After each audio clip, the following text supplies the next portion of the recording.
ನಮಸ್ಕಾರ ವಿದ್ಯಾರ್ಥಿಗಳೇ, ಎಲ್ಲರಿಗೂ ಮತ್ತೊಮ್ಮೆ ಎಕ್ಸ್ಪ್ಲೋರ್ ಎಜು ಚಾನಲ್ಗೆ ಸ್ವಾಗತ. ಸುಮಾರು ವಿದ್ಯಾರ್ಥಿಗಳು ಕೇಳ್ತಾ ಇದ್ದರು, ನನ್ನ ಮುಂಚೆ ಮಾಡಿರೋ ವಿಡಿಯೋ ನೋಡಿ ಅವರಿಗೆ ಸ್ವಲ್ಪ ಕ್ಲಾರಿಫಿಕೇಷನ್ಸ್ ಇತ್ತು.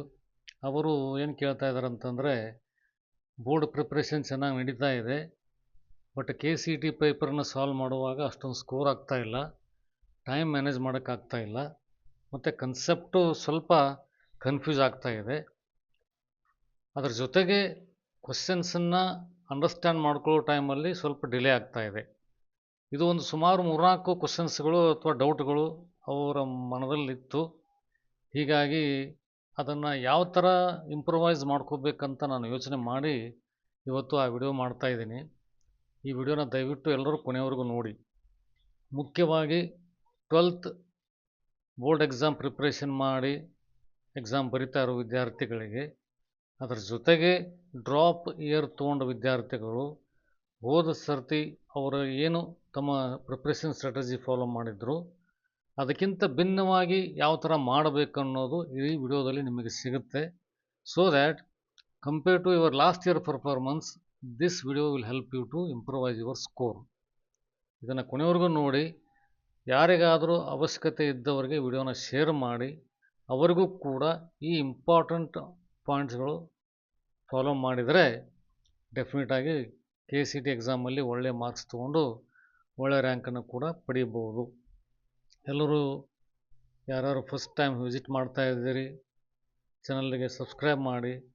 ನಿಮ್ಮ ಸಪೋರ್ಟ್ದಿಂದ ಚಾನಲ್ಲು ತುಂಬ ವೇಗವಾಗಿ ಬೆಳೀತಾ ಇದೆ. Explore edu is one of the fastest growing education platform on the YouTube. ಇದನ್ನು ಹೇಳೋದಕ್ಕೆ ತುಂಬ ಖುಷಿ ಪಡ್ತಾ ಇದ್ದೀನಿ ನಾನು, ಯಾಕಂದರೆ ತುಂಬ ಕಡಿಮೆ ಸಮಯದಲ್ಲಿ ಒಂದು ಮೈಲ್ಸ್ಟೋನನ್ನು ರೀಚ್ ಮಾಡಿದೆ. ಅದಕ್ಕಾಗಿ ಎಲ್ಲರಿಗೂ ಧನ್ಯವಾದಗಳು. ಮುಖ್ಯವಾದ ಟಾಪಿಕ್ಕಿಗೆ ಬರೋದಾದರೆ, ಇವತ್ತಿನ video how to maximise your KCET score. How to maximise your KCET score within the time allotted for the exam. 60 ಪ್ರಶ್ನೆ ಇರುತ್ತೆ 3 ಸಬ್ಜೆಕ್ಟ್ಗಳಲ್ಲಿ, ನಾನು ಆಲ್ರೆಡಿ ಹೇಳಿದ್ದೀನಿ ನಿಮಗೆ. ಅದರ ಜೊತೆಗೆ ಟೈಮ್ ಕೂಡ ಕ್ಲಿಕ್ ಆಗ್ತಾ ಇರುತ್ತೆ. Time will be clicking, clock will be moving. So ಹೀಗಾಗಿ ಬೋರ್ಡ್ ಎಕ್ಸಾಮ್ ಬರೆಯೋದಕ್ಕೂ KCET ಎಕ್ಸಾಮ್ ಬರೆಯೋದಕ್ಕೂ ತುಂಬ ಭಿನ್ನ ವ್ಯತ್ಯಾಸಗಳಿದ್ದಾವೆ. ನಾನು ಆಲ್ರೆಡಿ ನಿಮಗೆ ಮುಂಚೆ ಇರೋ ವಿಡಿಯೋದಲ್ಲಿ ಹೇಳಿದ್ದೀನಿ. ಎಷ್ಟೋ ಸರ್ತಿ ಟಾಪರ್ಸ್ ಕೂಡ KCETನಲ್ಲಿ ಸ್ಕೋರ್ ಮಾಡೋದಕ್ಕೆ ಸ್ವಲ್ಪ ಕಷ್ಟಪಡ್ತಾರೆ. Definitely it all depends on your analytical skills ಅಂತ ನಾನು ಮುಂಚೆನೂ ಹೇಳಿದ್ದೀನಿ. ಸೊ ಯಾವುದೇ ಕಾಂಪಿಟೇಟಿವ್ ಎಕ್ಸಾಮ್ ಬರೀಬೇಕಾದರೆ ಫಸ್ಟು ನಿಮಗೆ ಟೈಮ್ ಬೇಸ್ಡ್ ಟೆಸ್ಟ್ ಕೊಡೋದಕ್ಕೆ ಮೊದಲು ಪ್ರಾಕ್ಟೀಸ್ ಮಾಡಬೇಕು. Your solving should go on with the time allocations. ಆವಾಗ ನೀವು ನಿಮ್ಮ ಸ್ಕೋರನ್ನು ಮ್ಯಾಕ್ಸಿಮೈಸ್ ಮಾಡೋದಕ್ಕೆ ಪಾಸಿಬಿಲಿಟಿ ಇದೆ. ಅದನ್ನು ನೋಡೋದಾದರೆ ನಾನು ಸ್ವಲ್ಪ ಇಂಪಾರ್ಟೆಂಟ್ ಪಾಯಿಂಟ್ಸನ್ನು ಕವರ್ ಮಾಡಿ ನಿಮ್ಮ ಮುಂದೆ ಇಡ್ತಾ ಇದ್ದೀನಿ. ಒಂದೊಂದಾಗಿ ನೋಡ್ತಾ ಹೋಗೋಣ. ಅದರಲ್ಲಿ ಮುಖ್ಯವಾಗಿ how to maximise score in KCET, important tips. ಇದನ್ನು ನೋಡಿದ ಮೇಲೆ ನಿಮಗೆ ಒಂದು ಸ್ವಲ್ಪ ಕ್ಲಾರಿಫೈ ಆಗಬಹುದು. ಅಕಸ್ಮಾತ್ ಇದನ್ನು ನೋಡಿದ ಮೇಲೂ ಕೂಡ ನಿಮಗೆ ಯಾವುದೇ ಥರ ಸಂದೇಹಗಳಿದ್ದರೆ, ಪ್ರಶ್ನೆಗಳಿದ್ದರೆ ಕಮೆಂಟ್ ಬಾಕ್ಸಲ್ಲಿ ದಯವಿಟ್ಟು ತಿಳಿಸಿ. ಯಾಕಂದರೆ ನಿಮಗೆ ಪ್ರಶ್ನೆ ಕೇಳೋಕ್ಕಾಗಿಲ್ಲ ಅಂತಂದರೆ, ಕೇಳಲಿಲ್ಲ ಅಂತಂದರೆ ನಾನೇನು ತಿಳ್ಕೊತೀನಿ, ಇದೆಲ್ಲನೂ ನೀವು ಅರ್ಥ ಮಾಡ್ಕೊಂಡಿದ್ದೀರಿ, ಯಾರಿಗೂ ಯಾವುದೇ ಥರ ಡೌಟ್ಗಳಿಲ್ಲ ಅಂತ ನಾನು ಭಾವಿಸ್ತೀನಿ. ಸೊ ಹೀಗಾಗಿ ನಿಮ್ಮ ಮನಸ್ಸಿನಲ್ಲಿ ಯಾವುದೇ ಪ್ರಶ್ನೆಗಳಿದ್ದರೂ ಕೂಡ ಫ್ರೀಯಾಗಿ ನೀವು ಕೇಳ್ಬೋದು. ಯಾವುದೇ ಥರ ಹೆಸಿಟೇಷನ್ಸ್ ಇಲ್ಲ. ನಾನು ನಿಮಗೆ ಡೈರೆಕ್ಟಾಗಿ ಆನ್ಸರ್ ಮಾಡ್ತೀನಿ, ಆಯಿತಾ? So number 1, stick to your PUC syllabus only. NCERT physics, chemistry, maths.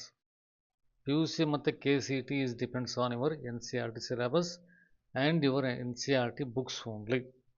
So nothing more or nothing less. ಯಾವುದೇ ಬೇರೆ ಬೇರೆ ಬುಕ್ಗಳನ್ನ ಓದ್ಕೊಂಡು ಡಬಲ್ ಟೈಮ್ ಇನ್ವೆಸ್ಟ್ ಮಾಡೋಕ್ಕಿಂತನೂ ನೀವು ನಿಮ್ಮ ಬೋರ್ಡ್ ಸಿಲೆಬಸ್ಸನ್ನು ಚೆನ್ನಾಗಿ ಓದ್ಕೊಂಡು NCERTಲಿ ಕೊಟ್ಟಿರೋ ಪ್ರಕಾರ ಸರಿಯಾಗಿ ಮನದಟ್ಟು ಮಾಡ್ಕೊಳ್ಳಿ. Prepare well according to your board syllabus. ಅದರ ಜೊತೆಗೆ 12th ಕೂಡ ನೀವು ಅಭ್ಯಾಸ ಮಾಡ್ತಾ ಇರ್ತೀರಿ. ಇದರಲ್ಲಿ ಒಂದು ನೀವು ಗಮನ ಏನಿಡಬೇಕಪ್ಪ ಅಂತಂದರೆ, ನೀವು 12th ಇರೋದ್ರಿಂದ PUC ಫಸ್ಟ್ ಇಯರನ್ನು ಮರ್ತಿರ್ತೀರಿ.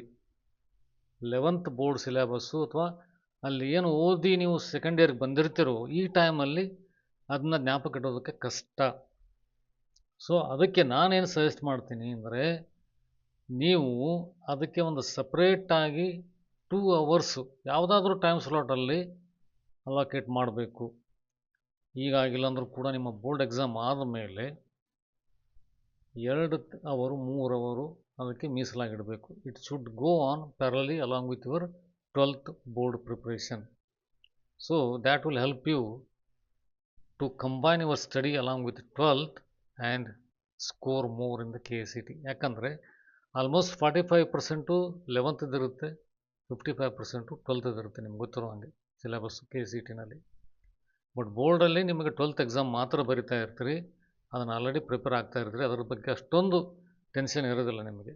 ಅರ್ಥ ಆಯ್ತಲ್ಲ? So focus on 11th syllabus also for the KCT. Master high weightage chapters, ಒಳ್ಳೊಳ್ಳೆ ಇಂಪಾರ್ಟೆಂಟ್ ಚಾಪ್ಟರ್ಗಳಿರುತ್ತೆ, ಅದನ್ನು ಚೆನ್ನಾಗಿ ಓದಿ ಅರ್ಥ ಮಾಡ್ಕೊಳ್ಳಿ, ಕನ್ಸೆಪ್ಟ್ ಅರ್ಥ ಮಾಡ್ಕೊಳ್ಳಿ.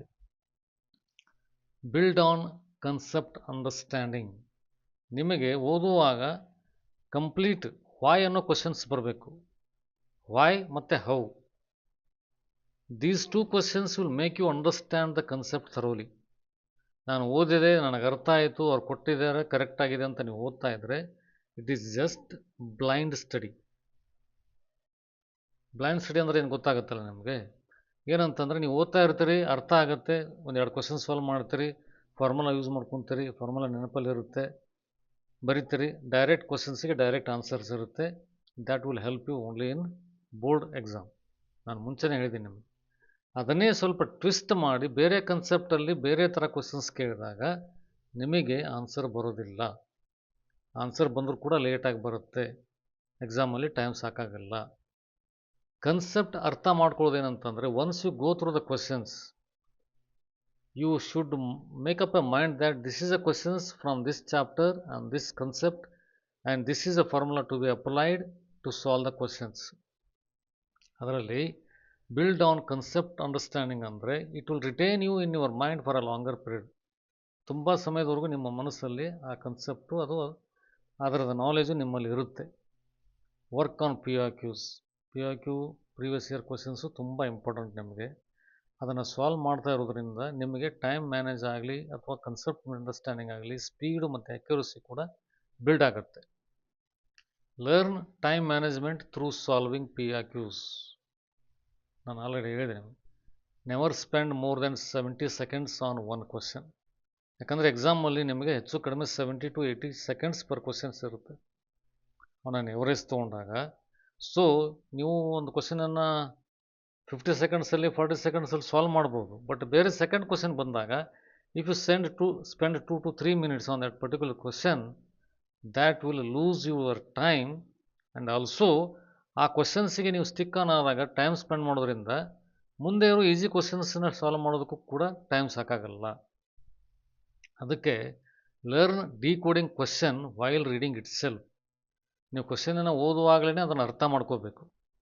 Recall concept, what is asked and which formula which chapter ಅಂತ ನಾನು ಹೇಳಿದೆ ನಿಮಗೆ. Then you apply it, use the formula and solve it quickly, calculate faster and mark option. ಇಲ್ಲಿ ಕನ್ಸೆಪ್ಟ್ ಅಂಡರ್ಸ್ಟ್ಯಾಂಡ್ ಆದರೆ ಕ್ವಶನ್ಸು ಡಿಕೋಡ್ ಆಗುತ್ತೆ. ಕನ್ಸೆಪ್ಟನ್ನು ಅಪ್ಲೈ ಮಾಡ್ತೀರಿ, formula recall ಮಾಡ್ತೀರಿ, ಫಾರ್ಮುಲಾ ಅಪ್ಲೈ ಮಾಡ್ತೀರಿ, ಡೇಟಾ ಇನ್ಸರ್ಟ್ ಮಾಡ್ತೀರಿ, ಸ್ಪೀಡಾಗಿ ಕ್ಯಾಲ್ಕುಲೇಟ್ ಮಾಡ್ತೀರಿ, ಆನ್ಸರ್ ಬರುತ್ತೆ, ಮಾರ್ಕ್ ಮಾಡ್ತೀರಿ, ಮುಗೀತು. ಸೊ ಈ 3 ಪಾಯಿಂಟ್ಗಳನ್ನು ನೀವು ನೋಡೋದಾದರೆ ಕ್ವಶನನ್ನು ಓದುವಾಗ 30 seconds ತೊಗೊಳ್ಳಿ. 30 secondsಲ್ಲಿ ಕ್ವಶನ್ ಅರ್ಥ ಆಗಬೇಕು, ಡಿಕೋಡ್ ಆಗಬೇಕು, ಕನ್ಸೆಪ್ಟ್ ಅರ್ಥ ಆಗಬೇಕು, ಫಾರ್ಮುಲಾ ನೆನಪಾಗಬೇಕು. Recall the concept, apply the formula. Second part 30 seconds ಅಥವಾ 20 secondsಲ್ಲಿ ನೀವು ಅಪ್ಲೈ ಮಾಡ್ತೀರಿ. ನೆಕ್ಸ್ಟ್ 20 secondsಲ್ಲಿ ಅಥವಾ 10 secondsಲ್ಲಿ ನಿಮಗೆ ಕ್ಯಾಲ್ಕುಲೇಟ್ ಮಾಡೋದ್ರಿಂದ ಆನ್ಸರ್ ಬರುತ್ತೆ. ಸೊ PIQ ಸಾಲ್ವ್ ಮಾಡೋದ್ರಿಂದ ನಿಮಗೆ ಈ 3 ಪಾಯಿಂಟ್ಗಳು ಕವರ್ ಆಗ್ತವೆ. Speed, accuracy, understanding the concept, applying the concept, solving faster. Okay, so these are the most important points you need to remember. ತುಂಬ ಇಂಪಾರ್ಟೆಂಟ್ ಇದು. ಅದರ ಜೊತೆಗೆ ಕಾನ್ಫಿಡೆನ್ಸ್ ಬಿಲ್ಡ್ ಆಗುತ್ತೆ ನಿಮಗೆ. ಫಾಸ್ಟಾಗಿ ಕ್ಯಾಲ್ಕುಲೇಟ್ ಮಾಡೋದ್ರಿಂದ, ಕನ್ಸೆಪ್ಟ್ ಅರ್ಥ ಮಾಡ್ಕೊಳ್ಳೋದ್ರಿಂದ ಕಾನ್ಫಿಡೆನ್ಸ್ ಬಿಲ್ಡ್ ಆಗುತ್ತೆ, ಅದ್ರ ಜೊತೆಗೆ ಆ್ಯಕ್ಯುರೇಟಾಗಿ ಸಾಲ್ವ್ ಮಾಡ್ತೀರಿ, ಮಾರ್ಕಿಂಗ್ ಕೂಡ ಈಸಿಯಾಗಿರುತ್ತೆ. ನೆಕ್ಸ್ಟ್ ಬರೋದಾದರೆ, ಸಿನ್ಸ್ ನೋ ನೆಗೆಟಿವ್ ಮಾರ್ಕಿಂಗ್ ಇರೋದಿಲ್ಲ, ನಿಮ್ಗೆ ಗೊತ್ತಿರುತ್ತೆ. So you need to attempt all questions. Guess the difficult ones by option elimination. Option elimination ಮಾಡೋದಕ್ಕೆ ನಿಮಗೆ ಬಂದಿರುತ್ತೆ ಎಷ್ಟೊತ್ತಿಗೆ ಕ್ವಶನ್ಸನ್ನು ಪಿ ನಲ್ಲಿ ಸಾಲ್ವ್ ಮಾಡಿರ್ತೀರಿ. ಅಕಸ್ಮಾತ್ ಅಲ್ಲಿ ಬರದೇ ಇರೋ ಕ್ವಶನ್ಸಿಗೆ ಆಪ್ಷನ್ ನೋಡಿರ್ತೀರಿ. ಆಪ್ಷನ್ನ ನೋಡಿ ಆನ್ಸರ್ ಮಾಡೋ ಟೈಮಲ್ಲಿ 4 ಆಪ್ಷನನ್ನು 2ಕ್ಕೆ ತರಬೇಕು. ಎ ಬಿ ಅಥವಾ C D C B 2 ಆಪ್ಷನಲ್ಲಿ 50-50 chance ಸಿಗುತ್ತೆ ನಿಮಗೆ. ಆವಾಗ ಗೆಸ್ ಮಾಡಿ. ಸೊ ನೀವು 60ಕ್ಕೂ 60 ಕ್ವಶನನ್ನು ಆನ್ಸರ್ ಮಾಡಿ ಬರಲೇಬೇಕು. There is no hesitation. ಯಾವುದೇ ಥರ ಚಿಂತೆ ಮಾಡೋ ನೆಸೆಸಿಟಿ ಇಲ್ಲ. ಏನೋ ಒಂದು ಕ್ವಶನ್ ತಪ್ಪಾಯಿತು, ಅದಕ್ಕೆ ನೆಗೆಟಿವ್ ಮಾರ್ಕಿಂಗ್ ಇರುತ್ತೆ, ಕರೆಕ್ಟ್ ಆಗಿರೋ ಕ್ವಶನ್ಸಲ್ಲಿ ಕೂಡ ಮಾರ್ಕ್ಸ್ ಮೈನಸ್ ಆಗುತ್ತೆ ಅಂತ ಚಿಂತೆ ಬೇಡ, ಟೆನ್ಷನ್ ಮಾಡಬೇಡಿ. ಆದರೆ it never goes only by guessing. ಎಲ್ಲನೂ ಗೆಸ್ ಮಾಡಿ ನಾನು ಸಾಲ್ವ್ ಮಾಡ್ತೀನಿ ಅನ್ನೋಕ್ಕಾಗೋದಿಲ್ಲ. So out of 60 questions you must be in a position to solve at least 40 to 45 questions ಆ್ಯಕ್ಯುರೇಟ್ಲಿ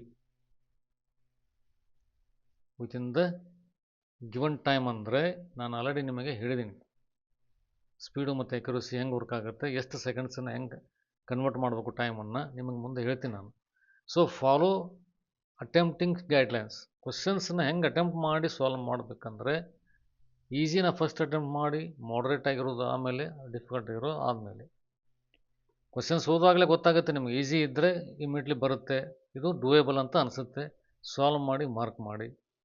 ಮತ್ತು ಸೆಕೆಂಡ್ ರೌಂಡಲ್ಲಿ ಮಾಡ್ರೇಟ್ ಕ್ವಶನ್ಸಿಗೆ ಮಾಡ್ರೇಟ್ ಕ್ವಶನ್ಸನ್ನ ಮಾಡುವಾಗ ಸ್ವಲ್ಪ ಟೈಮ್ ಜಾಸ್ತಿ ತೊಗೊಂಡ್ರು ಕೂಡ ಆ ಟೈಮು ನೀವು ಈಸಿ ಕ್ವಶನ್ಸಲ್ಲಿ ಸಾಲ್ವ್ ಮಾಡುವಾಗ ಸೇವ್ ಮಾಡ್ಕೊಂಡಿರ್ತೀರಿ. ಡಿಫಿಕಲ್ಟ್ ಕ್ವಶನ್ಸನ್ನು ನಾನು ಆಲ್ರೆಡಿ ಹೇಳ್ದಂಗೆ ಮೋಸ್ಟ್ಲಿ ಒಂದು 10 to 15 ಕ್ವಶನ್ಸ್ ಇದ್ದರೂ ಕೂಡ ಆಪ್ಷನ್ಸ್ ಎಲಿಮಿನೇಟ್ ಮಾಡಿ ಗೆಸ್ ಮಾಡಿ ಮಾರ್ಕ್ ಮಾಡಿ ಬರಬೇಕು. Solve or attempt in 2 rounds. First ರೌಂಡಲ್ಲಿ ಈಸಿ ಮಾಡ್ರೇಟು ಅಥವಾ ಮಾಡ್ರೇಟು, ಸೆಕೆಂಡ್ ರೌಂಡಲ್ಲಿ ಮಾಡ್ರೇಟ್ ಬರ್ತೀರಿ, ಥರ್ಡ್ ರೌಂಡ್ ಅಂತೂ ಮಿಕ್ಕಿ ಟೈಮಲ್ಲಿ ನೀವು ಗೆಸ್ ವರ್ಕ್ ಮಾಡ್ತೀರಿ. ರೌಂಡ್ 1ಅಲ್ಲಿ 40 ಕ್ವಶನ್ಸ್ ಸಾಲ್ವ್ ಮಾಡಬೇಕು. 40 ಮಿನಿಟ್ಸ್ ಅಂತ ಬರೆದಿದ್ದೆ ನಾನು average. Even if it goes to 45 minutes it's okay. Round 2ನಲ್ಲಿ 10 ಕ್ವಶನ್ಸನ್ನು ಸಾಲ್ವ್ ಮಾಡಬೇಕು. ಮಾಡ್ರೇಟ್ ಇರೋದು 20 ಮಿನಿಟ್ಸ್ ಆಗ್ಬೋದು, 1 to 2 ಮಿನಿಟ್ಸ್ ಪರ್ ಕ್ವಶನ್ ಅಂತ ಹೇಳ್ಕೊಂಡ್ರೆ. ಫೈನಲ್ 10 ಕ್ವಶನ್ಸನ್ನು 10 ಮಿನಿಟ್ಸಲ್ಲಿ ಗೆಸ್ ವರ್ಕ್ ಮಾಡಿ ಆಪ್ಷನ್ ಎಲಿಮಿನೇಟ್ ಮಾಡಿ ಸಾಲ್ವ್ ಮಾಡಿ ಬರಬೇಕು. This is considering average speed of solving. ಅದರ ಜೊತೆಗೆ start with solving less numericals or theoretical questions. Save time for the moderate, difficult or lengthy questions. ಇದು ನಿಮಗೆ ಗೋಲ್ಡನ್ ರೂಲಪ್ಪ. ಏನಂದರೆ ನಿಮಗೆ accuracy plus speed plus attempting all questions will lead you to score higher, that ultimately get you a high rank. Follow this. ಈ 8 point ನಾನು ಹೇಳ್ದಂಗೆ ಕ್ಲೀನಾಗಿ follow ಮಾಡಿ ನಿಮಗೆ ಮಾರ್ಕ್ಸ್ ಬಂದಿಲ್ಲ ಅಂದರೆ ನನಗೆ ಕೇಳಿ. ಬಟ್ ಅದಕ್ಕಿಂತ ಮುಂಚೆ ನಿಮಗೆ ಪ್ರಿಪ್ರೇಷನ್ ಲೆವೆಲಲ್ಲಿ ಯಾವ ಲೆವೆಲಲ್ಲಿ ಇದ್ದೀರಿ ಅನ್ನೋದು ಮೊದಲು ಹಾನೆಸ್ಟಾಗಿ ನಿಮಗೆ ಕೇಳ್ಕೋಬೇಕು. ಓದಲ್ದೆ ಅಂತೂ ಬರೋದಿಲ್ಲ. You have to read, understand the theoretical part of 11th and 12th. Then only these rules will apply to you. ದಯವಿಟ್ಟು ಲೇಜಿನೆಸ್ಸನ್ನು ತೋರಿಸ್ಬೇಡಿ ಈ 2 ತಿಂಗಳಲ್ಲಿ. ಈ 2 ತಿಂಗಳು ತುಂಬ ಇಂಪಾರ್ಟೆಂಟ್ ಟೈಮ್ ನಿಮಗೆ. ಇಲ್ಲಿ ಏನು ಅಟೆಂಪ್ಟ್ ಮಾಡಿ ಏನು ಸ್ಕೋರ್ ಮಾಡ್ತಿರೋ ನಿಮ್ಮ ಕರಿಯರ್ ಇದ್ರ ಮೇಲೆ ಡಿಪೆಂಡ್ ಆಗಿರುತ್ತೆ. ನಾನು ಆಲ್ರೆಡಿ ಕಾಮಿಡಿಕ್ಕಿದ್ದು ಕೂಡ ವಿಡಿಯೋ ಬಿಟ್ಟಿದ್ದೀನಿ, ಬಟ್ ಅದರ ಕಂಪ್ಯಾರಿಸನ್ ಕೂಡ ನಿಮಗೆ ಮಾಡಿದ್ದೀನಿ KCT ಜೊತೆಗೆ. ಸುಮಾರು ವಿದ್ಯಾರ್ಥಿಗಳು ವಿಚಾರ ಮಾಡ್ತಿರ್ಬೋದು KCT ಸಿಕ್ಕಿಲ್ಲ ಅಂದರೆ ಕಾಮಿಡಿಕೆ ಥ್ರೂ ಹೋಗ್ಬೋದು ಅಂತೇಳಿ. ಬಟ್ ಆ ಲೇಜಿನೆಸ್ಸು ಅಥವಾ ಅದರದ್ದು ಆ ಥರ ಇಗ್ನೋರೆನ್ಸು ಬರಬಾರ್ದು. First focus should be get your dream college, dream branch through KCT only. The second option is COMEDK. ಅದು ಇವಾಗ ಡಿಸ್ಕಷನ್ ಮಾಡೋದು ಬೇಡ. But make up your mind that I will crack the exam with higher score and higher rank and grab my dream college and dream branch. ಇದಕ್ಕೆ ಸಂಬಂಧಪಟ್ಟಂಥ ಯಾವುದೇ ಕ್ವಶನ್ಸ್ಗಳಿದ್ದರೂ ಕೂಡ ದಯವಿಟ್ಟು ನಿಮ್ಮ ಕಮೆಂಟ್ ಬಾಕ್ಸಲ್ಲಿ ತಿಳಿಸಿ. ಯಾವುದೇ ಕ್ವಶನ್ ಇರಲಿ, ಅದು ಸಿಲ್ಲಿ ಆಗಿದೆ ಅಂತ ನೀವು ಯಾವತ್ತೂ ಯೋಚನೆ ಮಾಡಬೇಡಿ. ಎಲ್ಲರೂ ಎಲ್ಲ ರೀತಿಯಲ್ಲೂ ಪ್ರಿಪೇರ್ ಆಗಿರ್ತಾರೆ, still they will be having doubts. Questions ಕೇಳೋದಕ್ಕೆ ಅಥವಾ ಏನೇ ಸಂಬಂಧಪಟ್ಟಂಥ ಪ್ರಶ್ನೆಗಳನ್ನ ಕೇಳೋದಕ್ಕೆ ಯಾವತ್ತೂ ಹೆಸಿಟೇಟ್ ಮಾಡ್ಕೋಬೇಡಿ. Ask learn and perform. Keep it in mind. So ಯಾರ್ಯಾರು ಚಾನಲ್ಗೆ ಸಬ್ಸ್ಕ್ರೈಬ್ ಆಗಿಲ್ವೋ ಸಬ್ಸ್ಕ್ರೈಬ್ ಆಗಿ. ಇಲ್ಲಿ ನಿಮಗೆ ಇಂಪಾರ್ಟೆಂಟ್ ಅಪ್ಡೇಟ್ಸು, ಕ್ವಾಲಿಟಿ ಕಂಟೆಂಟು ಮತ್ತು ಕರಿಯರ್ ಗೈಡೆನ್ಸು ಎಲ್ಲ ಇನ್ಫಾರ್ಮೇಷನು ಫ್ರೀ ಆಫ್ ಕಾಸ್ಟಲ್ಲಿ ನಿಮಗೆ ಸಿಗುತ್ತೆ. ಯಾವುದೇ ಥರ ನಿಮಗೆ ಫೀಸ್ ಇರಲ್ಲ, ನೀವು ಎಲ್ಲಿ ಹೋಗಬೇಕಂತ ಅವಶ್ಯಕತೆ ಬರಲ್ಲ. ನಾನು ಮುಂಚೆನೂ ಹೇಳಿದ್ದೀನಿ, ಇವತ್ತು ಹೇಳ್ತಾ ಇದ್ದೀನಿ, ನಾಟ್ ಓನ್ಲಿ KCT, COMEDK, ಯಾವುದೇ ಥರ ಎಕ್ಸಾಮು ನೀವು ಬರೀತಾ ಇದ್ದರೂ ಕೂಡ ಅದರ ಬಗ್ಗೆ ಗೈಡೆನ್ಸ್ ಆಗಲಿ, ಫಾರ್ಮ್ ಫಿಲ್ಲಿಂಗ್ ಆಗಲಿ, ಅಪ್ಲಿಕೇಶನ್ ಆಗಲಿ, ಅಥವಾ ಎಕ್ಸಾಮ್ ಪ್ರಿಪ್ರೇಷನ್ ಗೈಡ್ ಆಗಲಿ, ಕನ್ಸೆಪ್ಟ್ ಆಗಲಿ, ನಿಮಗೇನು ಬೇಕಾದರೂ ಕೂಡ ಇಲ್ಲಿ ಸಿಗುತ್ತೆ. ಎಲ್ಲರಿಗೂ ಸಬ್ಸ್ಕ್ರೈಬ್ ಮಾಡೋಕ್ಕೆ ಹೇಳಿ. ಎಲ್ಲರಿಗೂ ಒಳ್ಳೆಯದಾಗಲಿ. All the best once again.